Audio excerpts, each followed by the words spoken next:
Hello everyone, it's Omae and welcome back to the brand new video.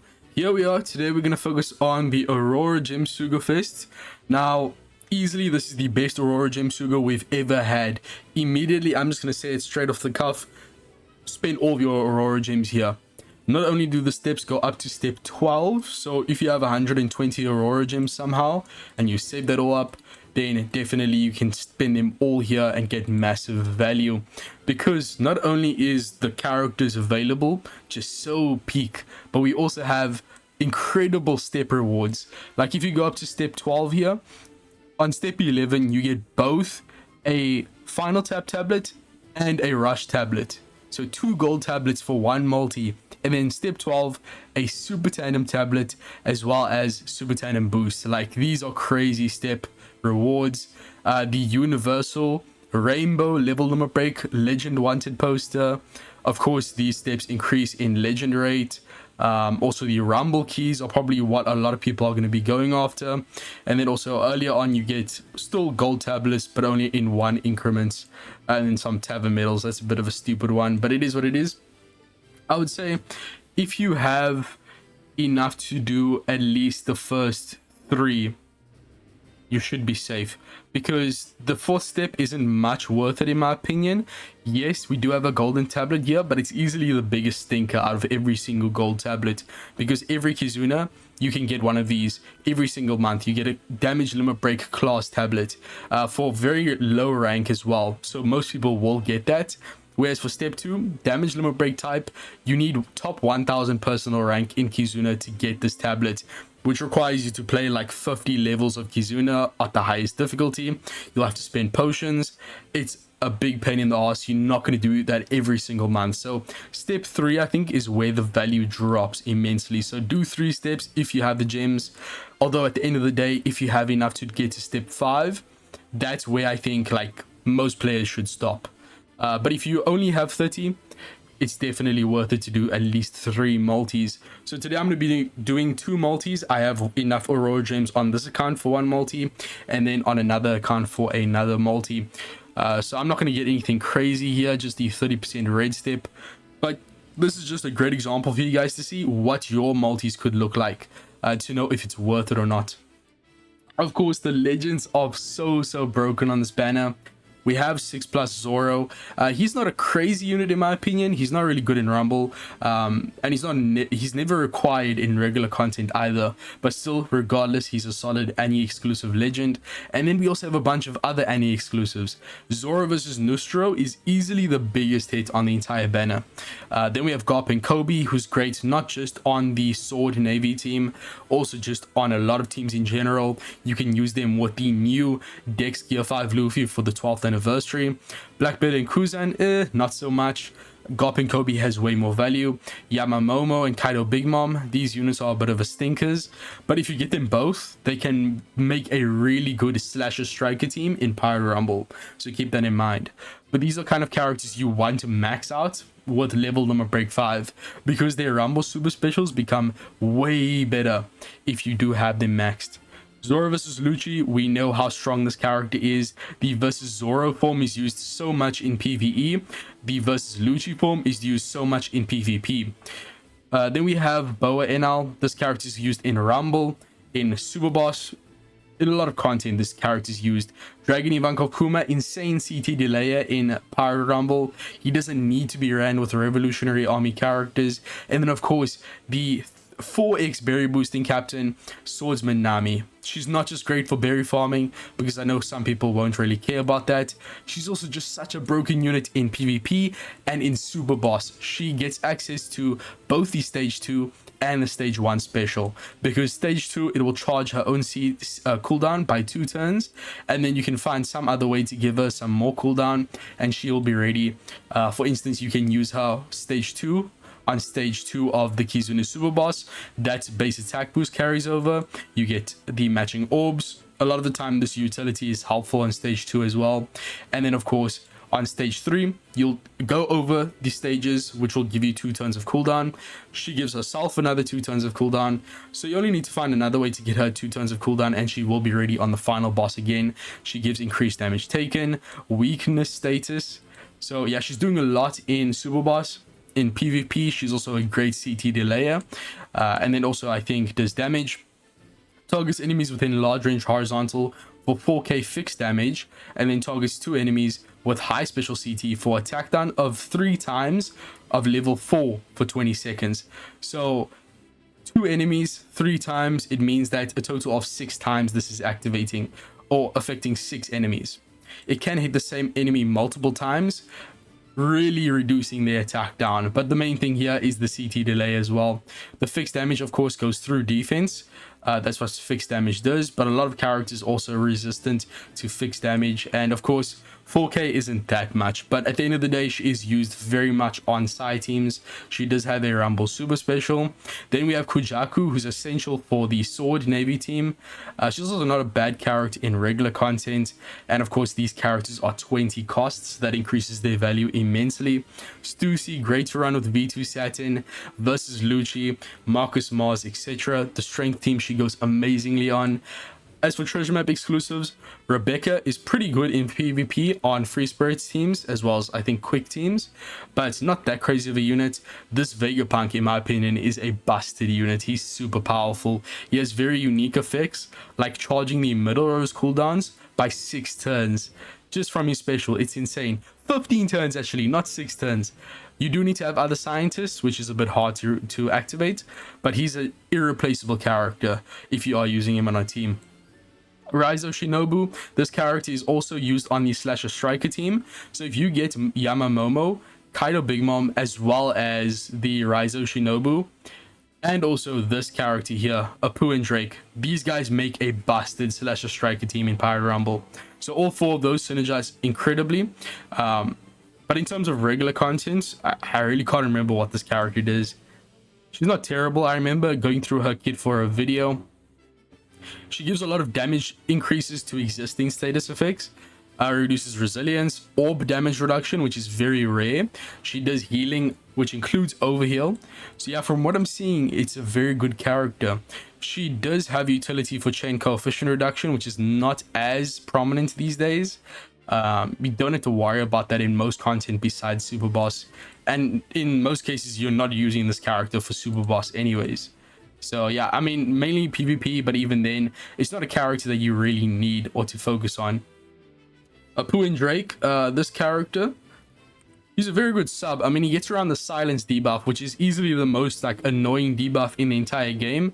It essentially prevents a character from using their special, their EX super or super class or super type. Any action like switch effects, none of that. You can not do anything with that character besides doing normal attacks. So silence is very annoying, also because not many characters reduce it. So yeah, his utility is great. He provides damage boosting effects, but you do need to have these end of turn healing buff for multiple turns.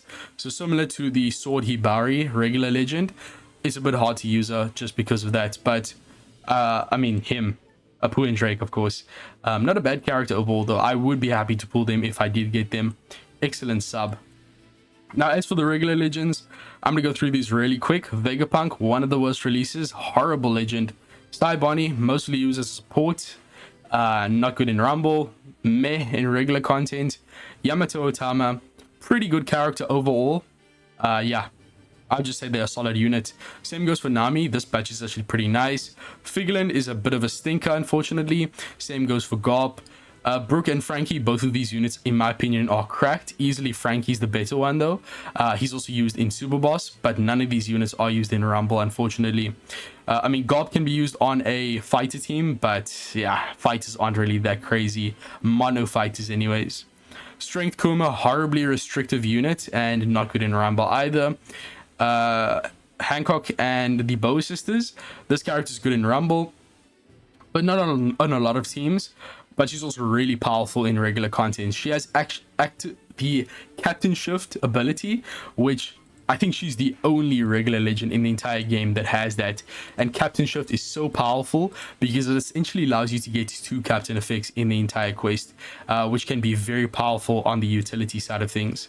And just generally, she has a very strong EX super, giving a conditional boost and a threshold reduction.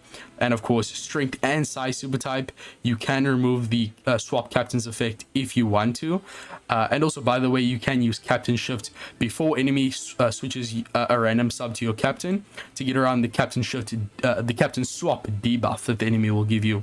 So there is a way to get around that as well. Ignite gets around resilience and procs the conditional boost. It goes through immunities. She provides base attack boost and color affinity buffs. Either or. Of course, if you have a overrideable color affinity, you get both the base attack boost and the color affinity buff from the special. That's why overrideable attack boosts and just buffs in general are so broken. She does have damage limit break class. Now, you're never really using her in super boss, so let's not worry about that. Nami Vivi, I still think is the better character overall. This unit is so busted. As a captain, they give so much cooldowns and charges for your gauges. Paralysis reduction, which is always going to be good. Oh yeah, I forgot to mention, but Hancock also gets around bind as a captain. And then this character also reduces the special limit uses debuff. Now, I said this in multiple videos before, but we are going to see a lot of this debuff more often because the new Luffy and the new Buggy, well, I think it's the new Blackbeard, both of them reduce this debuff in their captain abilities, so it will be a lot more common, and they're probably going to make this debuff way worse than it usually is, to the point where you can't ignore it, or where you can't just remove it with potential abilities. So definitely this character will see value, especially since she's a free spirit cerebral character, goes on so many different teams. The special gives you a orb boost that can be buffed twice from 2 turns, reduces slot bind by 7 turns, which so few characters reduce in the game right now. And also they have put this as a gimmick on a lot of content, right? It charges your gauges even further, reduces chain minimum attack down, which so few units also reduce. So she's just a very irreplaceable character overall, I'd say. Her superclass does give increased damage taken and charges her cooldown by 9 turns. So in most cases, you will use a special twice in a quest. She also gives defense down to 0 through status effects. This is so powerful, and a 1.2 chain boost. There's so much going for this character. And also they remove their own special bind. So even though they not removing special bind themselves, if they're the only special you need to use in the stage, you can just remove their own special bind with the swap effect. Yeah, just a very powerful unit overall, doing so much. Emmett, he works with all the new characters, I must say. As a captain, he boosts int, strength, cerebral, powers, and free spirit. So for the new Buggy, int. For the new Shanks, strength. For the new Luffy, powerhouse. And for the new Teach, free spirit. Literally he boosts all the 4 emperors, so he can be used with a lot of the new units, so that has him going. But overall, just not the most crazy unit. Devon and Van Ogre, I think Van Ogre's an extremely broken unit, the only character in the game that allows you to swap a specific unit to the captain, not just himself. So you have that control. It's essentially as good as the captain shift mechanic, just indirectly so. Van Ogre, a bit of a bum. Keter and Devon. So that's the basic breakdown of all these characters. Yeah, definitely a broken sugo-fest. So let's see what we can get from our 2 multis. Of course, if you had enough to do 2 multis in one go, you get that broken second step, which has the higher legend rate, etc, etc. Now, I have pulled most of these units already on anniversary banner, so I'm not expecting amazing animations here, because a lot of these characters will be dupes regardless. Okay, 2, nice. 3, 4, 5, stop. 6, bro. 3 legends. Okay, that's pretty much what you should expect. There's a 30% ready rate, so on average, you should be seeing 3 to 4 legends in the multi. Because of course there is that 11th step. Straight up just Vegapunk. Ooh, that is spicy. No secrets, no secrets. Where's the secrets, bro? Nami Vivi, okay, it is a regular legend and you can get this character from the limited tickets right now. So yeah, you can actually buy 2 limited tickets from the PK, the Rayleigh's Bazaar right now. Wow, okay, Rebecca, for 50k Rayleigh points each, the regular legends up to 10, and then for limited legend tickets it's up to 2 for 75k Rayleigh points each. So go buy those limited tickets. I don't recommend buying the regular raids tickets. It's definitely not worth it, but I will talk about that in a whole separate video breaking down the Rayleigh's Bazaar. So at least we got one secret there, but unfortunately a lot of regular legends here, both Nami, Vivi, and Emmett. Now, I think the 11th poster is guaranteed on these Aurora Gem Sugos to be a legend, so that's not that crazy lucky. Okay, we did get Boa Enel, an anniversary exclusive. That is a very good multi. Like, if I got this on my main account, I would be quite happy. I do already have all these characters besides Rebecca on my main, but yeah, even just getting one of these new legends is really powerful. And she's going to take still a while to come to regular treasure map Sugos. So let me move over to the other account and see if we can get maybe Zora versus Nustro or Gob Kobe in the next multi. Come on, guys. I know it's possible. Zora versus Nustro, they have a 1% chance. All these legends on the 30% red steps have a 1% chance. So it's all even. There's no shenanigans here where the better characters are lower rate, which does happen on some banners. Ooh, okay, new legend. I do have Zora vs Nustro on this account, I believe, so that really doesn't mean anything. What? Guys, okay, you can get shafted. You can get shafted. No ways. There's actually no shot this happened. Okay. Okay. Van Ogre. Come on, bro. One more secret. Oh my days, bro. Guys, you can get shafted. You can get shafted terribly. But yeah, this is a pretty bad luck. Oh yeah, Boa Enel. But still, pull in the sugo-fest. Do at least 3 steps if you have the Aurora gems. Maximum 5. Beyond that, only if you're a whale should you really continue. That's about it. I'll see you guys in the next one. Peace, and I'm out.